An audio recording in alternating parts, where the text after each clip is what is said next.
What's up, boys and girls? We saw Thoroughbreds over the weekend, and it was awesome. Pretty damn awesome. Thoroughbreds is about two upper-class high school girls who rekindle an old friendship from before. Now, Amanda has zero feelings, no feelings at all. No feelings at all. While Lily has a lot of feelings, but also a stepdad who her mom married and she's living with that she hates. You ever think about just killing him? How would you? Now you might be asking us, was this movie good? And we said it before, this movie was awesome. It was awesome. Now it is a dark comedy and it's not a thing that you see come along that often. No. Dark comedies don't come along that often. But this one was just a perfect example of it. It was a good blend between the humor and just how they played with the tone in this film. Neither one seemed too excessive. It seemed more of like a circumstantial humor and darkness to it. They weren't trying to push it on you. Amanda, this is my stepdad, Mark. How long are you here, Amanda? My mom's gonna pick me up around midnight. Midnight's late for us. I'll call your mom. She can come pick you up now. She's busy. Doing what? Chemotherapy. And they didn't even really feel like jokes. It just felt like, you know, through the characters, these kind of quips came out. And that's one thing I really enjoyed about the film. Now going off what Jamil said, this movie has so much style. It's dripping with style. It's dripping. After I came out of the movie theater, I had to text him because he loves style so much.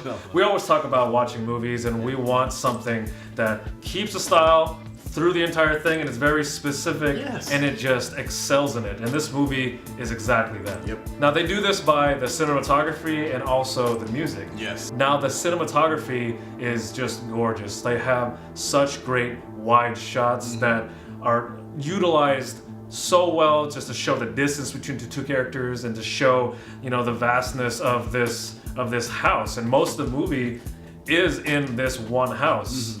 Also, they have a lot of tracking shots that are kind of like, you know, Birdman, where you are taken through each room, you're taken through one part of the house to the other part of the house, and it makes you feel like you really are in this house, which is where a lot of this stuff happens and a lot of the dialogue and a lot of the planning occurs.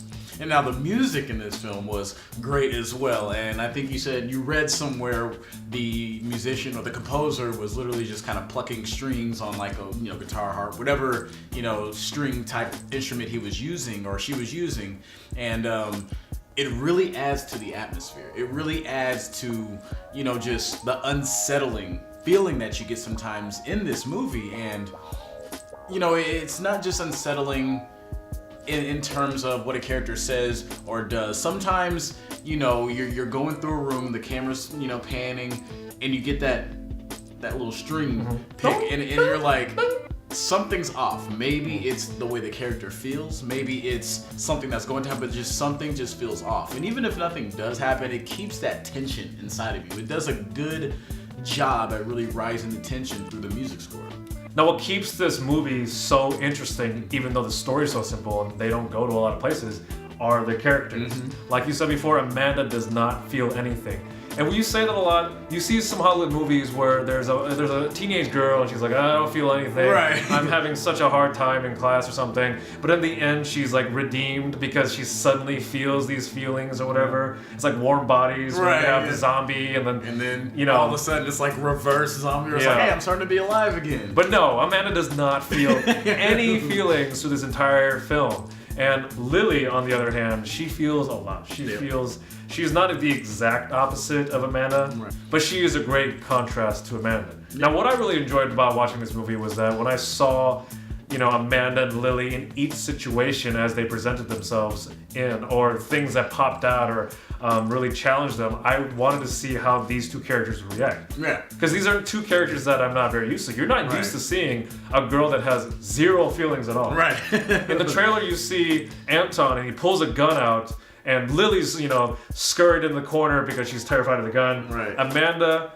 doesn't flinch at all. She's just like, okay. And I love that these characters stay true to their character through the entire film, and it's just fun to watch and see, like, how is Amanda gonna react to this? How is Lily gonna react to this? And I think that's why this movie has so much charm to it. So, my final rating for this film is an 8 out of 10. I thought this movie was pretty damn awesome. It's tightly woven and it's simple, and I love simple stories that have style, because for me, cinema is more than just holding the camera on a person, watching them talk, and then seeing the story unfold with boring shots. Like, I say, you got millions of dollars, you have a nice camera, you got actresses that are not only pleasant to look at, but are very talented. Show me something. And this movie definitely showed me something with the aesthetic, with the cinematography, with the music. Like, it just kind of hit on all cylinders. And you know, I definitely would recommend this to people who are genre enthusiasts in terms of like dark comedy with a little bit of violence, like In Bruges, or you know, if you like 3 Billboards from last year, movies in that vein. I would definitely recommend this to you. I also give it an 8. I've heard this movie compared to Heathers. Which is an older movie, and was it Heavenly Creatures with Kate Winslet. These are just 2 bad bees. They know they're smart. They know what they want. Yes. They're going for it, and they're just such interesting characters that you can't help but watch. And of course, the actresses that play them do it beautifully. Anton Yelchin was great as well. Anton Yelchin, rest in peace. This movie was actually dedicated to him because he died in 2016. This movie came out recently, 2018. Yeah. All in all, like I said, I give it an 8. He gives it an 8, and I think this movie might not be for everyone, but it's definitely a very good bright spot for 2018. Yep. Well, this is Black and Yellow Movies, and that was our review for Thoroughbreds. Please subscribe if you've seen it. If you have any comments on it, please comment below.